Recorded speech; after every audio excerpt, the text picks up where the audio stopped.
નહીં મહારાજ મને ભોજનમાં પ્રીતિ નથી, મને ભજનમાં પણ પ્રીતિ નથી. તો કે તો મને પુત્ર જોઈએ છે.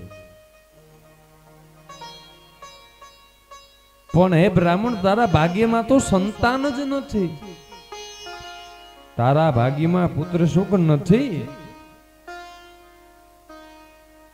તું નાહક પ્રયત્ન કરે છે, વ્યર્થ પ્રયત્ન કરે છે, તને સંતાન નથી. તો કે હે મહાત્મા, મેં એવું સાંભળ્યું છે કે કદાચ કોઈ સંત પુરુષ મળે અને કદાપી ભાગ્યમાં ન હોય તો પણ આપે. તો કે ભાગ્યમાં પુત્ર સુખ નથી છતાં તું મેળવવા મથે છે તો હું તને આપું, પણ અંતે તને મારું વચન અવશ્ય યાદ આવશે કે છેવટે તારો શબ્દ એ જ હશે કે આના કરતા હું નિસંતાન હોત તો સારો.